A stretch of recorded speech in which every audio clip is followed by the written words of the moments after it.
दशकं 63 गोवर्धन उद्धारणं ददृशिरे किल तत्क्षणमक्षद स्तनितजृम्भित कम्पितदिक्तडाः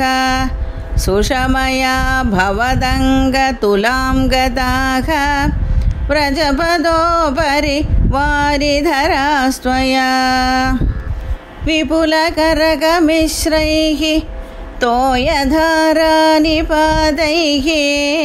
दिशि दिशि पशुपानां मण्डले दण्ड्यमाने कुपितहरिकृतान्न पाहि पाहीति तेषां वचनमजितशृण्वन् मा बिभीतेत्यभाणीः कुलैः खलु गोत्रो दैवतं गोत्रशत्रोः विहतिमिह सरुन्ध्यात् को नु वा संशयोऽस्मिन् इति सहसितवादी देव गोवर्धनाद्रिं त्वरितमुदमुमूलो मूलतो बालदोर्भ्यां तदनु गिरिवरस्य प्रोद्धृतस्यास्य तावद् सिकतिलमृदुदेशे दूरतो वारितापे परिकरपरिमिश्रान् धेनुगोपानधस्ताद्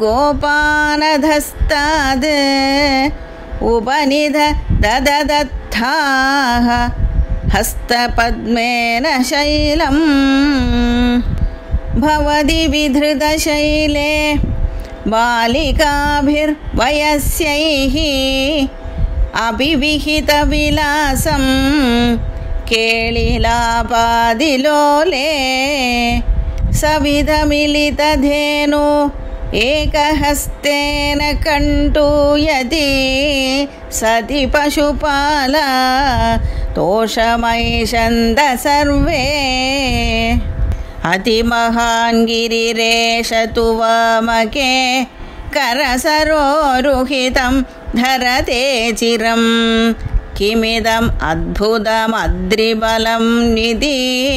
त्वदवलोकिभिराकधि गोपकैः अहहदार्ष्ट्यममुष्य वडोर्गिरिं व्यथितबाहुरसावरोपयेद् इति हरिस्त्वयि बद्धविगर्हणो